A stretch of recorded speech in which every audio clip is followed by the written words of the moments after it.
Salut chers frères et sœurs dans le Seigneur. Bienvenue sur la voie du Bon Berger TV.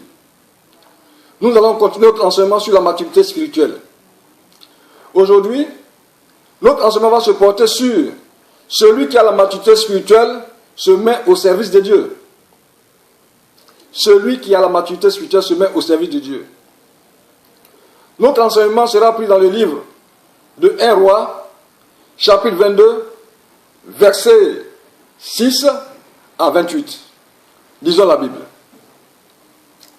Le roi d'Israël assembla les prophètes au nombre d'environ 400 et leur dit: irai-je attaquer Ramoth en Galade, ou dois-je y renoncer? Et il répondit: monte, et le Seigneur la livrera entre les mains du roi. Mais Josaphat dit: n'y a-t-il plus ici aucun prophète de l'Éternel par qui nous puissions le consulter?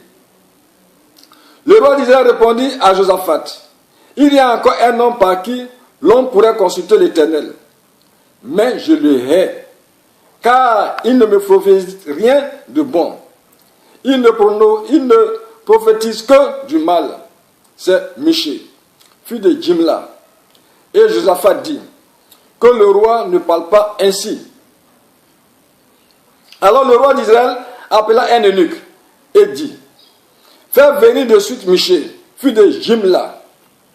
Le roi d'Israël et Josaphat, roi de Juda, étaient assis chacun sur son trône, revêtus de leurs habits royaux, dans la place à l'entrée de la porte de Samarie. Et tous les prophètes prophétisaient devant eux. Sédécias, fils de Kitnaam, s'était fait des cornes de fer. Et il dit: ainsi parle l'Éternel, avec ses cornes tu frapperas les Syriens jusqu'à les détruire. Et tous les prophètes prophétisaient de même en disant: monte à Ramoth, en Galade, tu auras du succès, et l'Éternel la livrera entre les mains du roi. Le messager qui était allé appeler Michée lui parla ainsi: voici les prophètes d'un commun accord prophétisent du bien au roi. Que ta parole soit comme la parole de chacun d'eux. Annonce du bien. Michée répondit: l'Éternel est vivant. J'annoncerai ce que l'Éternel me dira. Lorsqu'il fut arrivé auprès du roi, le roi lui dit: Michée, irons-nous attaquer Ramoth en Galade, ou devons-nous y renoncer? Il lui répondit: monte, tu auras du succès, et l'Éternel la livrera entre les mains du roi. Et le roi lui dit: combien de fois me faudra-t-il te faire jurer de ne me dire que la vérité au nom de l'Éternel?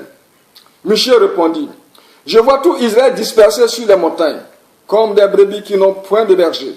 Et l'Éternel dit: ces gens n'ont point de bêtes, que chacun retourne en paix dans sa maison. Le roi d'Israël dit à Josaphat: ne t'ai-je pas dit, il ne prophétise sur moi rien de bon, il ne prophétise que du mal. Et Michée dit: écoute donc la parole de l'Éternel. J'ai vu l'Éternel assis sur son trône, et toute l'armée des cieux se tenait auprès de lui, à sa droite et à sa gauche. Et l'Éternel dit qu'il séduira Akab pour qu'il monte à Ramoth en Galade et qu'il y périsse. Il répondit l'un d'une manière, l'autre d'une autre. Et un esprit vient se présenter devant l'Éternel et dit: moi, je le séduirai. L'Éternel lui dit: comment? Je sortirai, dit-il, et je serai un esprit de mensonge dans la bouche de tous ces prophètes. L'Éternel dit: tu le séduiras et tu en viendras à bout. Sors, il fait ainsi. Et maintenant voici, l'Éternel a mis un esprit de mensonge dans la bouche de tous les prophètes qui sont là. Et l'Éternel a prononcé du mal contre toi. Alors Sédécias, fils de Kenaana, s'était approché, frappa Michée sur la joue, et dit: par où l'esprit de l'Éternel est-il sorti de moi pour te parler? Michée répondit: tu le verras au jour où tu iras de chambre en chambre pour te cacher. Le roi d'Israël dit: prends Michée et amène-le vers Amon, chef de la ville, et vers Joas, fils du roi. Tu diras: ainsi parle le roi, mettez cet homme en prison, et nourrissez-le du pain et de l'eau d'affliction, jusqu'à ce que je revienne en paix. Et Michée dit, si tu reviens en paix, l'Éternel n'a point parlé par moi. Il dit encore, vous tous, peuple, entendez. Alléluia. En Israël, il y avait un roi qui s'appelait Akab. Et en Juda, il y avait un roi qui s'appelait Josaphat. Donc Akab a dit à Josaphat, écoute, Ramoth en Galade appartient à Israël. Et Ramoth est entre les mains des Syriens. Il faut qu'on puisse partir faire la guerre aux Syriens pour récupérer ce territoire qui nous appartient. Alors il va faire appel à des prophètes. Environ 400 prophètes qui vont venir pour prophétiser. Quand ces prophètes vont venir, unanimement ils vont dire au roi, montre qu'à l'Éternel livre en tes mains les Syriens et cette terre qui appartient à Israël. Mais Josaphat n'était pas convaincu. Josaphat a demandé à Akab, est-ce qu'il n'y a pas un autre prophète en Israël qui puisse prophétiser? Alors Akab a dit, s'il y a un prophète, le prophète Michée. Mais cet homme ne parle jamais de bien pour moi. Cet homme ne prophétise point quelque chose de bien pour moi. Mais tout ce qui prophétise pour moi, c'est des réprimandes, c'est des châtiments, c'est des prophéties qui sont en mal pour ma vie, pour ma gouvernance, pour ma maison. Alors, Josaphat va demander au prophète de venir. Ainsi, Akab va envoyer un eunuque aller chercher le prophète, Michée. Mais quand cet eunuque va arriver auprès de Michée, il a demandé à Michée de dire exactement ce que les 400 prophètes ont dit au roi Akab. Nous allons voir que quand Michée va commencer à dire selon la volonté humaine, Akab va dire non, ce n'est pas de ta nature. Je te connais. Ce n'est pas aujourd'hui que tu vas venir me prophétiser quelque chose de bien. Dis-moi exactement ce que le Seigneur te dit pour moi. Parce qu'Akab lui-même, il savait qu'il n'était pas agréable à Dieu. Et que Dieu avait un plan de châtiment pour lui. Parce que c'était un criminel, c'était un voleur. Alors, le prophète Michée va lui dire exactement la parole du Seigneur. Nous avons 400 prophètes qui prophétisent, soi-disant au nom de l'Éternel.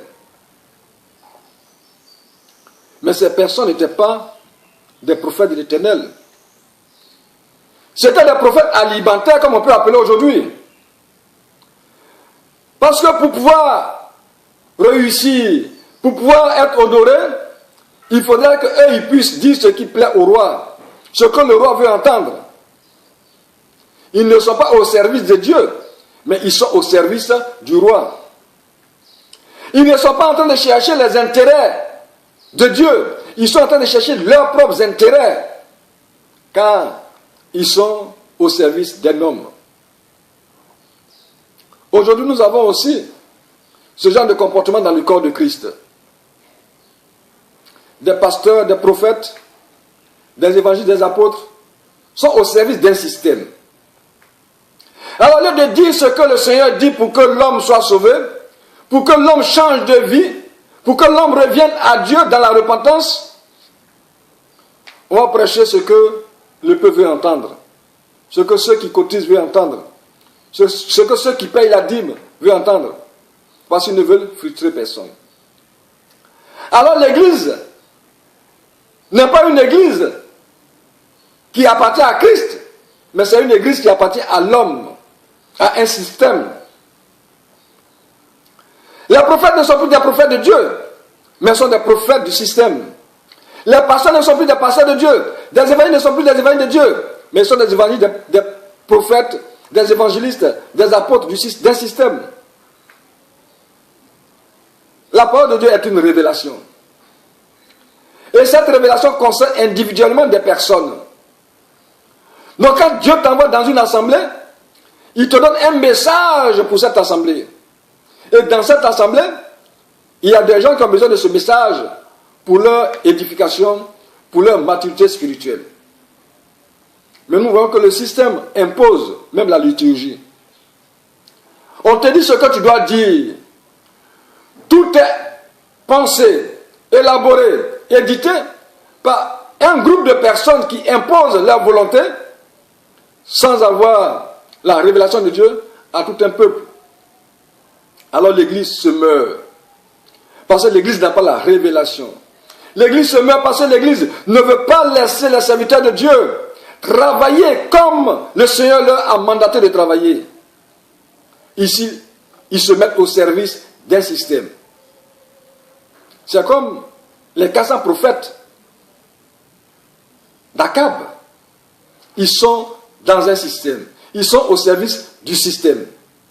Alors ils ne vont pas prophétiser ce que Dieu demande de faire. C'est pour ça que Dieu, pour les confondre, puisqu'ils ne sont pas, ils n'ont pas la maturité spirituelle, ils ne sont pas avec Dieu, Dieu les a rejetés. Et qu'ils ne sont en train de chercher que leurs intérêts. Alors Dieu, pour juger le roi Akab, dans un conseil, va demander aux anges qui étaient auprès de lui, aux esprits qui étaient auprès de lui, qui enverrai-je? Et un va se présenter pour dire, moi, je peux séduire Akab. Je te dis, comment tu vas séduire Akab? Il dit, je serai un esprit de mensonge dans ces prophètes. Je vais rentrer dans ces prophètes et ils vont prophétiser le mensonge. Pourquoi cet esprit va rentrer dans ces prophètes? Parce que ces prophètes ne sont pas de Dieu. Puisque même ils sont égarés, alors ils sont une proie froide, facile, pour cet esprit qui va venir les habiter.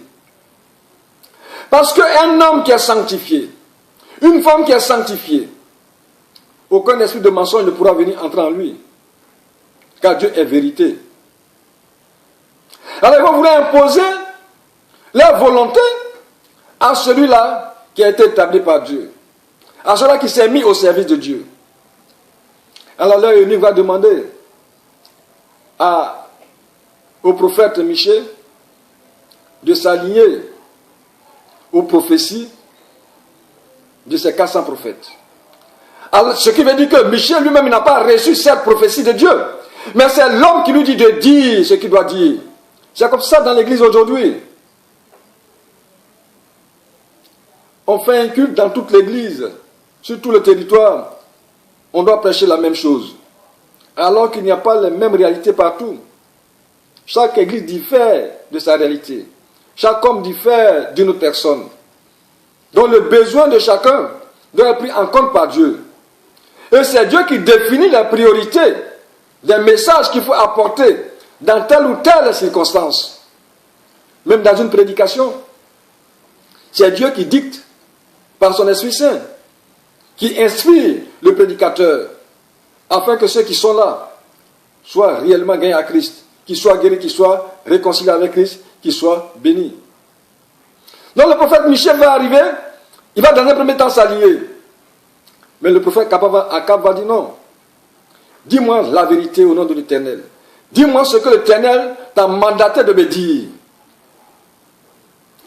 Et le prophète Michée va prophéter le malheur sur la vie du roi Akab. L'échec sur la vie du roi Akab. La dispersion du peuple de Dieu.